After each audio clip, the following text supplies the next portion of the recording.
We are watching what are clearly flashing red warning signs in this economy as managed by President Trump, who famously ran on the economy, on jobs and prices and people's well-being. He's been doing a lot of other things with his agenda, with his priorities, but that, of course, was a big part of the campaign last year. And now the fears are that there could be a downturn, that Republicans don't want to ride bad jobs numbers and high prices into what are going to be midterms now just over a year away. Donald Trump ran on the economy. Jobs, prices, the cost of living, that was the promise. But now, the warning signs are flashing red. A brutal new jobs report just dropped, and it's raising serious questions about whether Trump has delivered or if Americans are paying the price. Weakness in the job market. 22,000 jobs added in the month of August. That was much less than the expectation of 75,000 guys. There's a labor crisis. So it's a weaker than expected number, and these revisions are pretty brutal. So there's a lot of concern. You may have more of a deflationary situation there, which I thought all along. By the way, a history lesson, folks. That's what we had in the 1930s. Reference there to the Great Depression, weak, brutal. Trump's labor secretary is doing a version of what Trump did, basically saying maybe these numbers aren't real or they don't mean anything. Take a look. Do tariffs have anything to do with this slowing job market? Unemployment is still holding steady. Statistically, it's non-existent.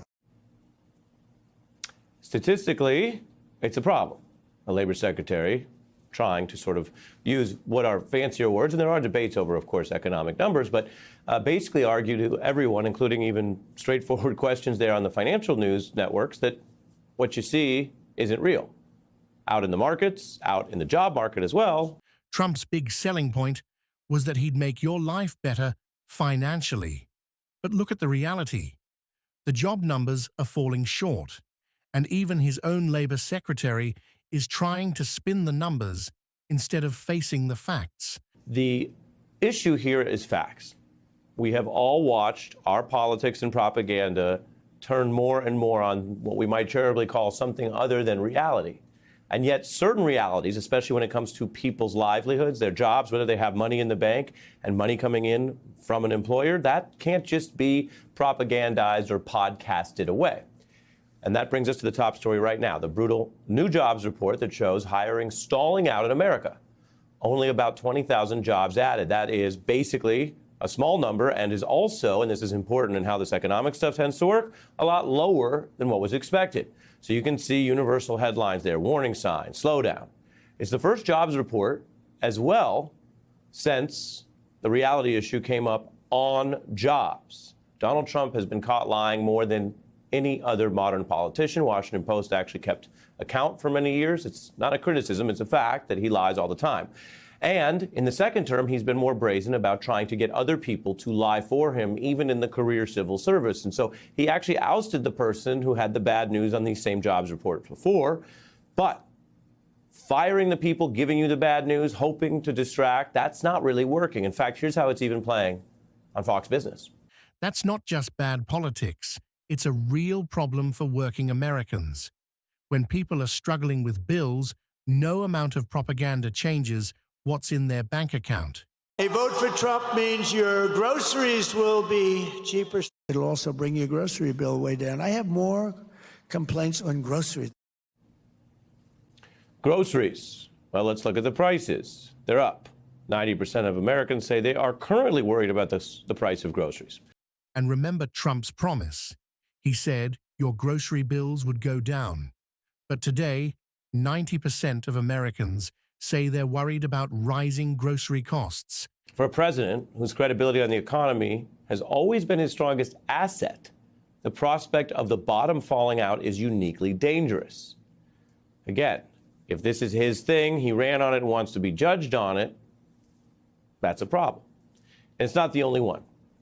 There are protests over the troops in the streets. There are judges saying Trump exceeded his power on that, and tariffs, which relate to the economic problems and feed uncertainty that neither the job nor stock markets want.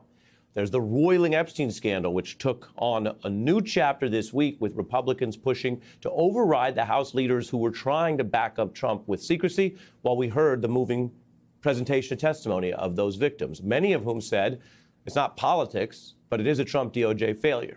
This is where it gets dangerous politically. Trump's credibility was always tied to the economy. If that falls apart, his whole pitch collapses. The economy, though, as we all know, is the mood music for all of this. And if people are really upset about groceries and really concerned that there is a kind of endless, unfathomable trade war that even judges from both parties, appointed by presidents of both parties, say he might not even have the power to wage, well, that sets things on a different course as Americans pay attention again here in this beginning of the fall. And it's not just the economy. From tariffs to legal scandals, the picture gets even messier. But at the end of the day, it all comes back to the basics. Are people better off or not? So here's the question. Trump ran on fixing your wallet. But if jobs are stalling, prices are climbing, and groceries are draining families every week, is he facing a Biden-level economic problem? Or maybe even worse?